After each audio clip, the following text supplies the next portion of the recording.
hafal kontraindikasinya apa, dan ada dengan alat yaitu OPA dan NPA. Oh tadi lupa, untuk kontraindikasi dari NPA ini yaitu tidak boleh dilakukan pada pasien yang mengalami fraktur basis krani.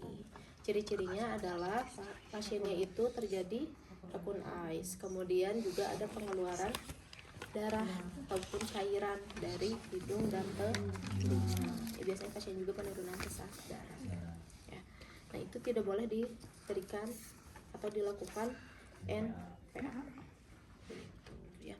Terus kalau gimana kalau misalkan NPA nggak bisa, terus OPA nggak bisa, berarti kita akan lakukan intubasi, pasang ETT. Oke. Kemudian kita ke breathing. Tadi setelah tadi kan udah tindakannya ya. Kemudian kita evaluasi lagi. Airway-nya clear atau tidak. Ditandai dengan pasiennya tidak ada suara napas tambahan. Terus kan airway clear, berarti kita ke breathing. Di breathing apa aja? Pertama tentunya kita ke D-nya dulu ya, kita kaji pasiennya. Di breathing kita lihat apa aja yang kita lihat. Pertama, apakah kembang kempis dadanya ada atau tidak, simetris atau tidak. Jadi ada belum tentu simetris, karena beberapa gangguan breathing itu terjadi pernapasan paradoksal yang menyebabkan dadanya tidak simetris dalam kembang kempisnya ya. Kemudian kita lihat apakah ada luka di area toraks pasien atau area dada pasien ya. Kita lihat apakah ada luka atau ada jejas ya, itu akan mengarah pada kondisi open pneumotoraks atau tension pneumotoraks. Kita lihat juga trakeanya apakah bergeser atau tidak, atau namanya deviasi trakea. Biasanya pada kondisi tension pneumotoraks akan terjadi deviasi trakea. Termasuk juga vena jugularisnya apakah meningkat atau tidak. Biasanya pada tension pneumotoraks juga terjadi peningkatan vena jugularis ya. Terutama pada area yang memang paru-parunya mengalami tension.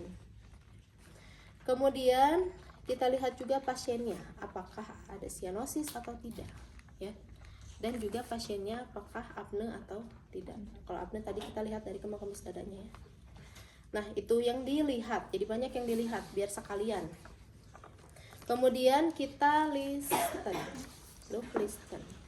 Kita pakai stetoskop untuk mendengarkan suara napasnya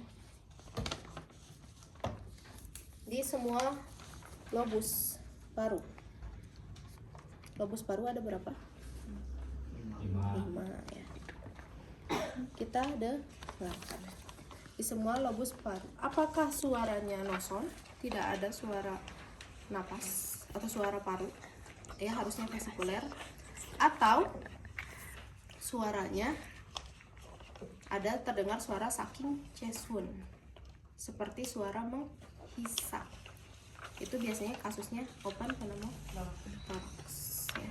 Kemudian bagusnya kita perkusi juga, kita dengarkan suara napasnya berdasarkan hasil perkusi. Biasanya kalau pada tension pneumotoraks terjadi hipersonor.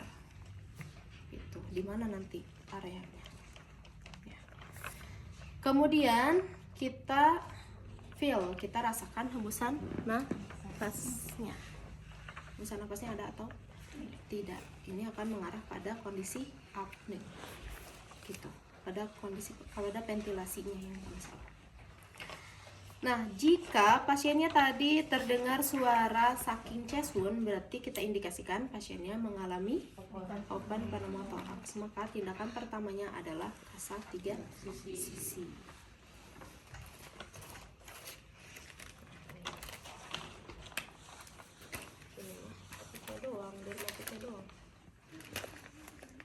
Dengan kasa 3 sisi. Jadi nanti area kasa itu kan 4 ya. Nanti yang kita rekatkan itu hanya 3 aja.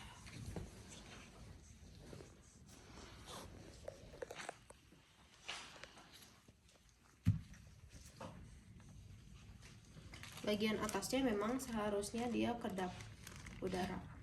Ya, jadi kasanya kita lapisi oleh plastik.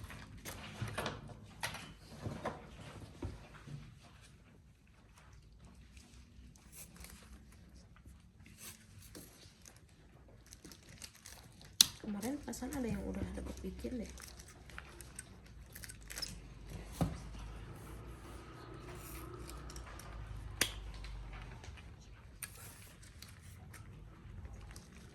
Ini mah apa namanya, modifikasi ya. Jadi intinya kan ini harus nempel ke sini. Jadi teman-teman modifikasi dulu. Nah, ini misalkan ada luka di sini. Jadi ini kita akan tutup ya, karena ini dadanya terbatas ya, sempit.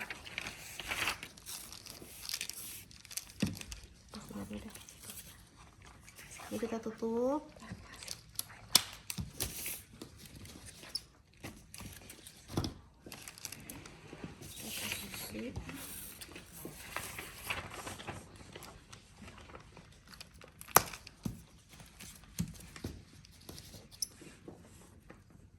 Dua sisi.